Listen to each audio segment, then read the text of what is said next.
سیرت خاتم الانبیاء پارٹ 15۔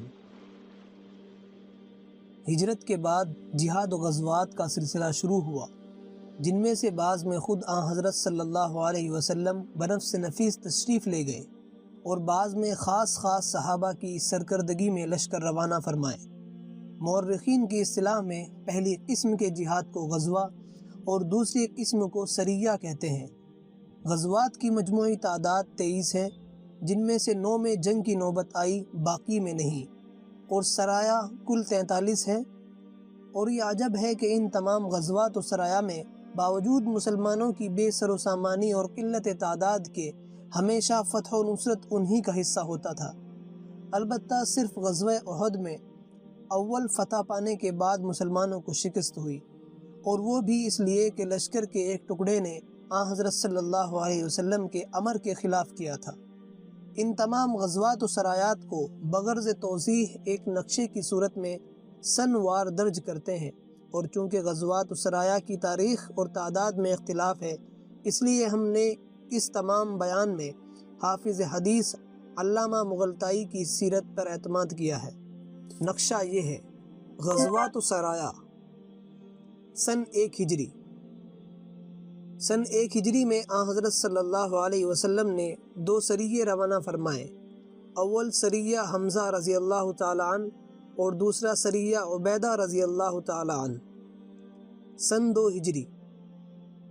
سن 2 ہجری میں 5 غزوات ہوئے: غزوہ ابوا، جس کو غزوہ ودان بھی کہتے ہیں، غزوہ بوات، غزوہ بدر کبریٰ، غزوہ بنی قینقاع، غزوہ سویق، اور 3 سریے روانہ ہوئے: سریہ عبداللہ بن جہش رضی اللہ تعالی عنہ، سریہ عمیر رضی اللہ تعالی عنہ، سریہ سالم رضی اللہ تعالی عنہ۔ اس سال کے غزوات میں سب سے زیادہ اہم غزوہ بدر ہے۔ سن 3 ہجری۔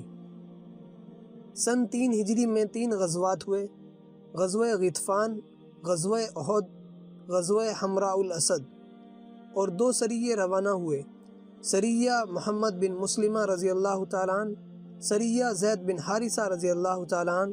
اس سال کے غزوات میں غزوہ احد زیادہ اہم ہے۔ سن 4 ہجری۔ سن 4 ہجری میں 2 غزوات پیش آئے: غزوہ بنو النضیر، غزوہ بدر صغریٰ، اور 4 سریے بھیجے گئے: سریہ ابو سلمہ رضی اللہ تعالی عنہ، سریہ عبداللہ بن انیس، سریہ منذر، سریہ مرشد۔ سن 5 ہجری۔ سن 5 ہجری میں 4 غزوات واقع ہوئے، جن میں خود حضرت رسالت پناہ بنفس نفیس شریک ہوئے: غزوہ ذات الرقاع، غزوہ دومۃ الجندل، غزوہ مریسی، جس کو غزوہ بن المستلق بھی کہا جاتا ہے، غزوہ خندق۔ ان میں غزوہ خندق سب سے زیادہ اہم اور مشہور ہے۔ سن 6 ہجری۔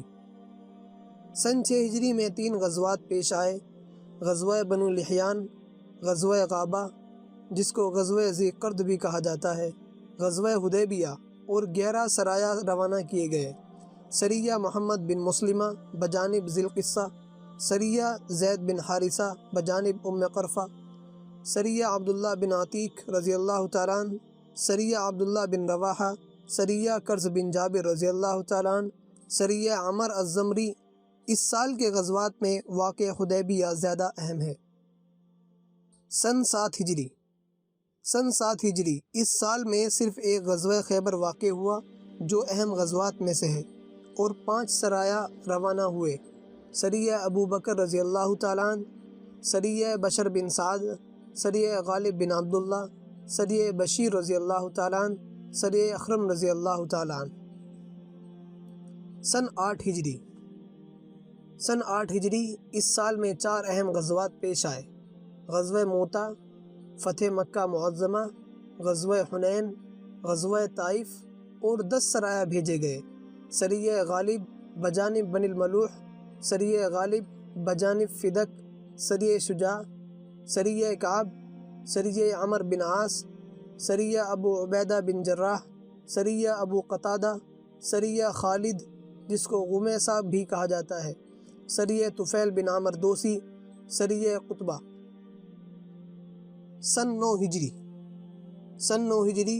اس سال صرف ایک غزوہ تبوک واقع ہوا جو اہم غزوات میں سے ہے، اور 3 سریے روانہ کیے گئے: سریہ علقمہ رضی اللہ تعالیٰ عنہ، سریہ علی رضی اللہ تعالیٰ عنہ، سریہ عکاشہ رضی اللہ تعالیٰ عنہ۔ سن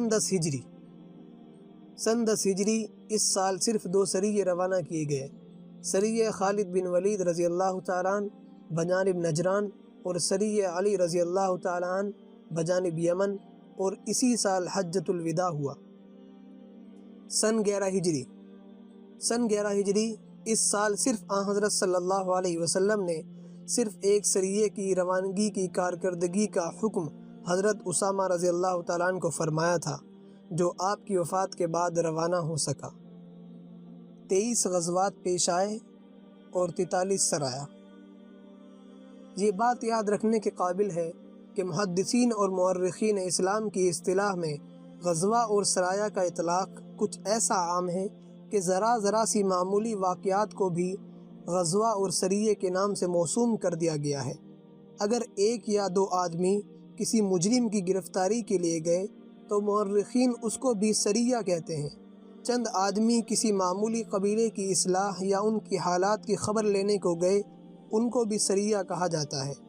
اسی طرح غزوے کے مفہوم میں مورخین کی اصطلاح میں نہایت توسع ہے، اور یہی وجہ ہے کہ غزوات یا سرایہ کی مجموعی تعداد مذکور الصدر بیان کے مطابق 66 تک پہنچتی ہے، ورنہ ہمارے عرف میں جہاد اور غزوہ جس اہم جنگ کو سمجھا جاتا ہے وہ ان تمام واقعات میں صرف چند ہیں جن کو کسی قدر تفصیل کے ساتھ ہدیہ ناظرین کیا جاتا ہے۔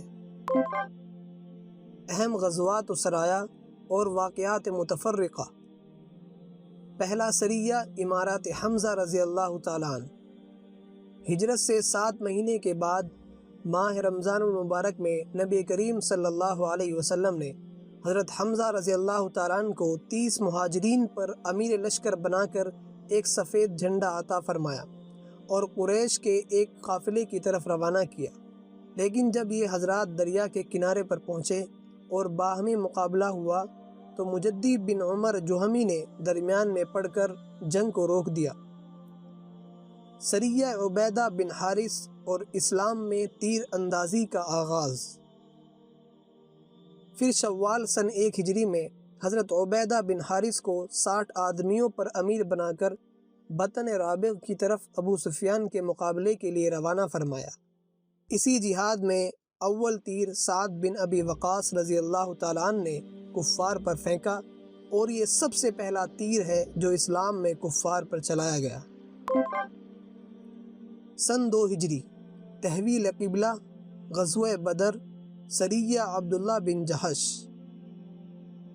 اس سال سے اسلام کی زندگی میں ایک عظیم الشان تغیر یہ ہوتا ہے کہ مسلمانوں کا قبلہ آن حضرت صلی اللہ علیہ وسلم کی خواہش کے مطابق بیت المقدس کے بجائے کعبہ قرار دیا جاتا ہے، جو دنیا کا پہلا گھر ہے اور جسے لوگوں کو یکجہتی کے ساتھ خدا کی عبادت پر مجتمع کرنے کے لیے مرکز توجہ بنایا گیا ہے۔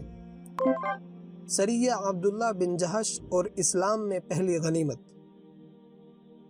اسی سال میں حضرت صلی اللہ علیہ وسلم نے 12 مہاجرین پر حضرت عبداللہ بن جہش کو امیر بنا کر رجب میں مقام نخلہ پر ایک قریشی قافلے کے لیے روانہ فرمایا۔